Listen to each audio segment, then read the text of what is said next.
We've seen a few groups we've sold like that we've sold to the first time. Hmm. Maybe an out-of-state syndicator, and they could have got burned in the southeast on bridge debt. And investors are looking for the steady Eddie stable, and that's kind of our market, right? You can come in and buy a deal and actually get yield right away out of the gate. So we're seeing some of that. That capital's coming in.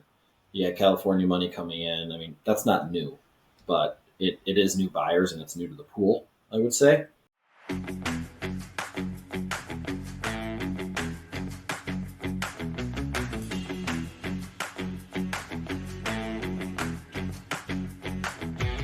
Welcome back to Keeping It Real Estate. I'm Mike Roeder, your host, and today we have a unique guest joining us, a top performer in the Minneapolis real estate market with a background as a professional athlete.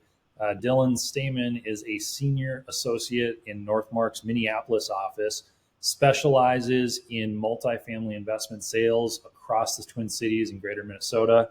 And Dylan's journey into real estate is really inspiring and interesting, so I'm excited to dive into that. He's known for his high attention to detail and his commitment to achieving results, which has quickly made him one of the most trusted brokers in the region. So with that, Dylan, welcome to the show. Thanks for having me. Yeah, Appreciate you it. bet. So if you want to start off just sharing a little bit about your background, where did you go to college? What did you do after college? And how did you get into real estate? I'd love to hear more. Yeah, I guess kind of a unique way in. So I grew up right here in Minnesota, small town of Hanover. I went to Maple Grove High School, and then I went to college. I actually went to Michigan Tech, so I kind of got away there. Hockey took me there, so I went there originally for my engineering degree, and I did my MBA there after. After I kind of took the hockey route for a little bit, I played for 4 years pro. After that, I was in the Washington organization. So I was in Hershey, Pennsylvania, and then I played 2 years in Charleston, which is my favorite city in the world. Uh, I love it there still. Try to get back every once in a while. And then my last year, I went to Denmark. So I finished up overseas just for the experience of it. I kind of knew I was done at that point. I was already in real estate, so I never really got to do the study abroad and do all of that like everybody else in college. I was just playing hockey, like laser focused, only that. So Mhm. I was like, well, I've given a lot to the game. Maybe I can take a little bit back and take a little trip around the world here and go play there. So I actually got a lot of good experiences out of that, and I would recommend it to anybody who has the opportunity. I love doing that. So I got into real estate because of COVID, actually. Not necessarily into real estate, but into brokerage.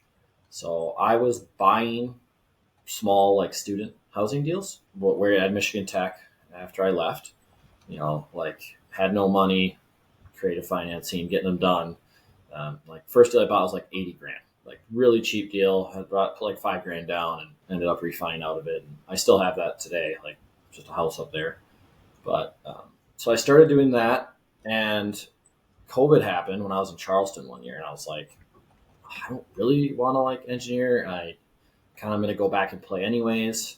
I had my MBA at this point and had done some consulting. I was like, you know what? I really like real estate. I'm just going to get my license. And my whole idea was going to be like to buy for myself. Mhm. And then I guess in hindsight, I didn't do that. I got the license and I started calling. I was like, all right, I picked a street in Uptown and like, I'm just going to cold call it and try to put a deal together. And I ended up getting a listing. We slammed it. We got it done. And then I got a check that was, like a good percentage of what like an engineering salary would have been. I was like, well, okay, this is like working for yourself. Eat what you kill. Like I'm in, and I was hooked. So then I just kept calling and putting some deals together. I stayed at that shop for a few years, a couple years, and then I've since made the move to Northmarq now, and that's how I got into the brokerage space. Got So it. kind of just cold called my way in, and yeah, no, I mean I owned some real estate prior, so I knew the math of it, right? I didn't need like that part of it. That wasn't really did it all, and I have two partners now over at Northmarq who, better than me, been in it longer than me. They're great partners to have. Awesome. Yeah, what a great brokerage to work for. They've been fantastic. We've bought a lot of deals, from them down in DFW, and in Minnesota. We've transacted with you guys a couple of times, and you do a phenomenal Yeah, job. Would love to circle back. Obviously, played hockey. It sounds like in high school, college, played some professional hockey afterwards. What set you apart from all the other hockey players in Minnesota? I mean, Minnesota is known as, kind of hockey nation up here. What set you apart? I'm kind of just a grinder. I think Yeah. that's what it Yep. was. It's kind of like being a good broker too. Like honestly, you're just some people enjoy it. Like I like grinding on things. I got a little bit of ADHD, but I kind of like hyper focus on something, and Mhm. I just love the game. I love real estate now. Like I loved hockey. I'm addicted to golf. There's like things that I love, and I try to channel that. And hockey was one of those. And I just was all in, and I think I just worked my way there. Didn't really like. I'm 5'10". I'm like pretty fast, but I never really had like the best skill set. I would say, and that skill set narrowed and narrowed as I got to a higher level, right? Like differentiating. I mean, in high school, yeah, I was like very skilled, but then college, it's like, okay, you're pretty skilled. You're the captain, like pretty skilled. Then in pro, it's like you're not very skilled. You're like the grind. You're the third line on the team. Like you're just like you got to go block shots. And I kind of knew that was going to be my role, and where my skill level, size, like I was going to kind of plateau out, and had a lot of injuries throughout, and that kind of set me back a little bit, but I think it was just pretty much worked my way there. Yep. Just details. That makes sense. We were actually just talking about that at a meeting that we had today, a 4-hour meeting with the business organization that I'm a part of, and just the grind and the obsession and what that can turn into over time. So appreciate you sharing that. Curious to see, obviously you started out, it sounds like, with single family investments, and you worked your way into multifamily brokerage. As far as your investments go, Dylan, have you invested in multifamily? Have you kind of moved that Yeah, niche of your personal investment side? yeah, I have some stuff. I mean, at like a larger shop, we try to not like. I'm not competing with clients on those Mhm. types of deals. I'm invested as an LP in multifamily deals. I'm Yep. in those. I own some smaller multifamily with a partner. Like 14 unit stuff like that. So I do own that. I think there's actually pretty good value to owning real estate as a broker. People have two opinions on it, like competing and, oh, I want to see the deal first as a client. Like if you're selling larger multifamily and you go buy a small deal, everybody's got tax problems kind of in business, and there's reasons to buy. But it also teaches you a lot, and you can put yourself in the principal's shoes a little more.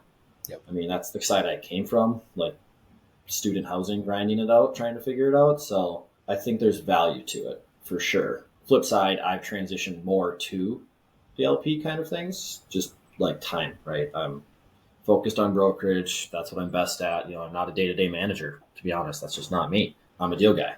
So I tend to focus there and now invest money in that side of things. I had a retail deal. I traded into this last one, so that was a good experience. I actually like retail right now. That's a nice little sub market. Partner Jeff was a retail broker at CB, so he knows it very well. But yeah, I still have the student housing stuff, single family. If you have your little niche of it, you can do pretty well in it. It's just not as like scalable, right? Like you're not going to bring investors into something like that. Yep. Makes sense. Awesome. Well, I appreciate you sharing that. Obviously, you guys are very heavily involved, in Minneapolis, Minnesota in general. What trends are you seeing right now in the Minnesota market? And, I'd love for you to talk about transaction volume too. We were talking before we jumped on this podcast, and you guys have been pretty dang busy. But share with us what's been going on. Yeah, so I guess from like a trends perspective, we're still seeing the suburban flight to quality. People are not wanting that urban product. It serves investors. When you're talking about where capital is going and moving, somebody that's kind of going against the grain could look really, really smart. You got Dean Widener, for example, buying because a ton in Minneapolis. Like Widener's picking up below replacement cost properties, really good, nice assets that have maybe struggled a little bit on where they thought they would be when they were developed recently, a few years ago, and picking them up at a good basis and look really, really smart. A little tougher for someone to like syndicate that deal because you don't know where the returns are really going to be on it right away. Yep. So generally, I'm still seeing if someone is looking for yield, they're moving to the suburbs trying to get a nice deal, and there are basis buyers kind of in the cities, both Minneapolis and St. Paul, because those are good basis buys right now. I guess also flight to quality, a lot of 90s and newer we're hearing from buyers. That's what they're looking for. I would say, insurance is a big thing too right now, and those are a little easier to insure. So that's what it is for trends on kind of where people are moving. On volume, I guess we can go back to 2021. Like in our market, you're aware of the market. That was a peak year. Over 2 billion in volume, multifamily transactions. That's what we focus on. 2022, little tapered, still over two. Like a lot of transactions. 23 kind of fell off the map, like 750 to a billion, 750 million to a billion. Like we're less than half. This year to date, we're over a billion. We're already over. In the first half, it was 750. So we're now seeing these transactional volume come back. So we're feeling good about volume, and this year will be like the 2015 to 2018 run, right? Like kind of what maybe a normal market feels like. Mm-hmm. There's always things that spur transactions. Yep. And obviously, with volume coming up, I would expect that there's more, competition in the market from what you saw, a year and a half ago. What are you seeing as far as cap, where are cap rates at right now on, A, B, and C class? And I know that's a little bit tough because, you're going to get a mixture, but in general, what are you guys seeing? Like we just closed the deal, Ryan, like this week, core A deals, you're like 5.25 to 5.75, like the core plus class A, nice product. That being said, like that's a short answer on class A. Long answer of class A is like Dean Widener. Like you could buy a 3 cap. Mm-hmm. And someone's like, well, how does that work? And it's a basis play. Yep. And it's never really fully stabilized. There's still concessions burning off. Class BC, short answer, mid sixes. Could get a little more aggressive on that. Just try to match up neutral leverage year one, kind of with the going in cap versus like year one going in cap with kind of your debt constant or rate at that point, not even constant. The flip side of that is, again, management and how the asset's performing. Long answer, we've sold a lot of deals that are like 2 and 3 caps this year. And it's just, contracted services are high, or there's certain things that can be tweaked and that isn't the market. Mm-hmm. Insurance ran on them. And I think people realize you have to be able to look at that opportunity, and those deals are probably going to stabilize though, like mid sevens yield on cost is kind of where they'll be. That's kind of the risk profile. Like the one deal you looked at with us, like most recently, I mean, that was like a 3 cap, right? 3 to 4. Yeah, expenses were through the roof, and it was something where you could, jump in and really trim the fat, that was on the deal. Yeah, you have to have a path there to buy like something like that. And I think we pride ourselves on that. Like as a brokerage team, we're not like kind of pie in the sky. Like there has to be a real path there. But I'd say if you have something like stabilized, like you can be mid sixes on BC, and class A newer product, you get 100 bips off of that. And then I guess one other thing for listeners, the difference would be bank versus agency financing. Banks have been consistently higher, right, with cost of funds right now. So if you're not to the size of, the 5 to 10 million plus deal, and you get into the small balance loans or bank deals, your rates, you're going to be a higher cap. That's just the reality of the yield. Yeah, understandable. I mean, bank rates, I guess depends on the asset class and what sector of commercial real estate you're investing. But multifamily, you're probably looking at what, 7, 8, 9% interest rates. Whereas, Fannie and Freddie, if you're going an agency loan where you have that 5, maybe 10 million plus, loan balance, right now we're locking at, between 5.2 to 5.5. So much tighter spread, which is a huge plus.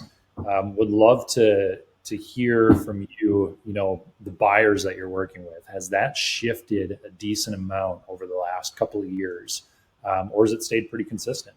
There's been movement. There's kind of a new group coming in. We've seen a few groups we've sold to the first time. Mm-hmm. Maybe an out-of-state syndicator, and they could have got burned in the Southeast on bridge debt. And investors are looking for the steady Eddie stable, and that's kind of our market, right? You can come in and buy a deal and actually get yield right away out of the gate. So we're seeing some of that. That capital's coming in. Yeah, California money coming in. I mean, that's not new, but it is new buyers, and it's new to the pool, I would say. And then there's the bigger deals that have been like the majority of those big, large transactions. Bigos, Widener in our market are a lot of the same name we're seeing, but those new syndicators are kind of coming in. Some of them that were really active maybe 2-3 years ago are not right now, as they're kind of righting the ship possibly with operations and monitoring debt, stuff like that. So that's kind of the new buyer pool coming in. And there's been some people on the sidelines, I would say, that we're going to see likely come off the sidelines, like a local family, that high net worth family. They own a ton, haven't bought in a while. They're probably gonna. I would say that. Yep, that makes sense. And it makes a lot of sense that you say, it's more of a steady market, the Midwest, and that's historically what you see. Higher occupancy, rent growth is more stable. So really, just a steady upward trend. Whereas, you get into some other markets, let's say Houston, it's more of a roller coaster ride. So that is, one of the pieces that's really attractive, to investing in Minnesota. I'd love to hear from you what your thoughts are on future distressed properties. Obviously some buyers that loaded up on bridge debt, bought kind of at the peak of the market, 2021, 2022. Are you guys getting quite a few calls from sellers that are in distress and need to offload properties quickly? Do you see that ramping up, or We're not. pretty We're minimal? not that market really. No one really put bridge on in our market, like bank deals. So I think you should go back, like big picture, what we were talking about on transaction volume. Okay, so 2021 product that sold. That means those debt on a 5-year terms coming due in 26. So 2020 product, 25. We're starting to see that. Those rate resets are real. And if someone doesn't want to buy it back at today's price, or even come with cash at that price, if the business plan didn't exactly go as planned, they are going to be looking to sell. So we could see a supply and demand shift in the market. That's not the supply and demand shift you think of units and inventory, but supply of deals available and the demand of capital and who wants to buy the deals and take it on. Mm-hmm. That we could have a little bit of an imbalance here in a blip. That could lead to softening in prices. So not a ton of distress on that side. Developers, they built kind of 2019 to 22. We're coming up on a lot of that bank debt that was supposed to be put to perm financing. That's probably more of the distressed market, if there is one, depending on location, and if that principal wants to ride it out and put money back into the deal. We've had a few of those recently that we're working through, but not big distress like you see on that Sun Belt. But people were projecting the big rent growth. I think that was the dangerous play. We didn't see a lot of crazy projections here. Got it. No, that makes sense. And obviously you're born and raised in Minnesota. I've spent a lot of time in the real estate market as well. What submarkets do you see in Minnesota that have a ton of potential, whether it be, a gentrifying area or just an area that you really like? I mean, I'm from the Northwest, and I watched, I grew up in a town when I was born there, there wasn't a stoplight, just a stop sign. And it's now everything growing that direction. Kind of right up by my house now, there's a ton of growth. So I would say I still like those markets. That being said, there's a ton of supply that has come on in those markets. A lot of people like those markets. So to continue going out there, I don't think is a bad idea. The Elk Rivers, the St. Michael's, the Albertville, Buffalo, Rogers got a lot of development, but more going towards the Monticello market. See a lot of people liking Southwest as well, going out that direction. And then there's a place to be a contrarian. I mean, if you just look at St. Paul, a lot of capital scared of St. Paul. You got rent control. If you look at historical rent growth in our state, you're probably not penciling more than 3% anyways, to be honest. So if you get an automatic 8% if you renovate kind of thing, someone moves out, not the worst. And there is no units being delivered.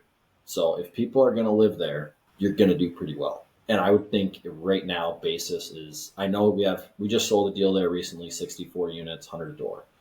I have another one under contract. There's some good basis buys there that pencil today, and I'd feel pretty good about those going forward. I think the risk is if people just leave the city, like a Minneapolis situation. Some people are afraid that it's not going to maybe come back as quickly. I think that's the risk, but where there's that risk, there is a reward. And being a contrarian there, developers are pencils down in the cities, it seems to be. Unless it's an affordable product, it seems to be very hard to pencil it. So on the delivery side of things, you're going to have supply demand if we see any population growth. Just population stability there, really. You'll see pretty good results. Got it. And you had said, St. Paul rent control. I mean, obviously in Minnesota, you're starting to see a little bit of rent control, longer eviction notices. Anything that you're hearing in the multifamily industry on what's coming down the pipeline or what that might be adjusted as we move forward as far as, tenant and landlord laws? Rubs. If you're going to operate here, you can start to look into that and what's going to happen with those. I mean, there's some legislation on that. And I don't want to get like super in the weeds on the rubs. I don't want to misspeak on active legislation that's happening right now, but there's some movement on rubs and kind of tenant rights and landlord rights, what you can charge back for and at what rates. Yep. So there's that. 4D kicks in another tax break this year for a lot of properties. That big picture, you could think affordable, 60% AMI, 40% tax reduction. Those are going down to like 78 to 80%. So that is an NOI driver for those affordables. But that's pretty much it on the legislation and the landlord laws. I guess, there's always the concern of more of the rent control, I think. But I mean, looking at supply, and like no supply is going into St. Paul. And I think Minneapolis realizes that. I mean, if I'm on the board, if I'm the mayor, I realize that. So, I mean, hopefully they are too. And they've been successful, actually, keeping rents affordable by having a ton of supply come on in that 2040 plan. It actually is probably a pretty good case study for keeping things affordable. Got it. Makes sense. Well, I appreciate you sharing that. Do you have any other information on, what rent control looks like in St. Paul? Because I think a lot of people hear, rent control and they get scared away. And it's like, well, you might want to actually dive into, how much you're actually controlled to and what type of asset you're purchasing. Would love to hear more there. Yeah. So basically the easy side of it is just 3%. You can say like, okay, if you have a tenant there, renewal comes up 3%. That's your growth on that. That is kind of where you would be anyways. And it really kind of conditions the tenant to already expect 3%. They're not going to expect a straight renewal. They understand at this point because of that. There, you can self-certify like up to 8%. Say, if a tenant leaves, I'm renovating, now here's my new rent. Yep. Pretty easy to get done. If you are well below market, there's been some people that buy product that's, $600 a unit, like really low 1-bed rent. And I've got a client that they, went to the city and they did get it approved to get it to the market. And actually that tenant is staying. They're going to move out, fix it up, and they want to rent it at the fair market value. So there's ways around it. And you just have to be able to navigate through it and operate within it. Makes sense. Appreciate you sharing that.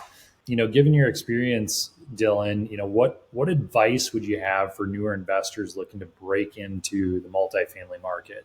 Whether it be down in Dallas or in Minnesota or Wisconsin, what have you. Yeah, I think you got to look at it as if you're going to be raising money or if you're going to be the principal on it too. That's different. How you're going to come into it, but you can always dabble as an LP, right? I'm sure you have people that invest or are principals as well as LPs, even in your deals. I mean, I don't think that's that abnormal. Yeah, pick a market, dive in, learn the market, and then get in touch with the brokers that are doing deals there and are active there. I mean, off-market deals are great. One thing I think that's really interesting right now is as the market was climbing, off-market deals, you could buy it, and by the time you close, the market's climbing. Right now, if you own a deal for $3 million, I called you, I said, I can get you 3.4. Okay, you'll take the offer off market. You think it's $3 million again today. Really, it's 2.6. Market changed. I call you and you're like, what's it worth? I say 2.6. You're not taking that off market offer. You have to see the market. Now we have to go show the market, and you have to understand and realize and trust that that is the market and that's okay, right? That's the market. And that's where this is going to trade. So buyers almost can, the broker is doing their job for them, getting that reality set with where the market is on some of these deals. So like a distressed deal, you're probably better off buying it on the market distressed versus off market distressed. So you might overpay off market. So that's something kind of unique situation we're in right now. I've seen some people almost kind of shy away from off market on the buy side because they're afraid they're overpaying because they're not that confident on what that market is. Mm-hmm. Yeah, there's a lot of, I feel like, uncertainty, on pricing right now, or more than there has been in the last couple of years. It's like exploration, like by week, right? Because rates change. It's a little interesting on that front. Yep, exactly. Any other parting advice, other than, breaking in, to the multifamily industry? Any other advice for our listeners? Think operations too. I mean, as you see, like real estate isn't always extremely liquid. You can go through periods of illiquidity, and you have to be able to manage and operate through that. So get your partnership set up, get your vendors set up, and you want to feel good and confident about that, and not kind of get above over your ski tips on that part, right? I think the management part is an important piece, and having like a trusted partner on that front, whether it be in-house or third party, definitely something to focus on. Operations and making sure you can actually operate. It's a big difference between just raising the money and then the deal kind of starts as soon as you buy it, right? And really positioning it. It's not a passive investment for the principals. We'll just say that. Ending out the podcast, or before we wrap up, Dylan, I always like to ask, any other podcast or book recommendations that you have that have really, made a difference in your life, or that you've really enjoyed reading or listening to recently? A recent one on the real estate front is "Am I Being Too Subtle?" A Sam Zell book. He's quite the character. He's passed recently, but quite the real estate guy.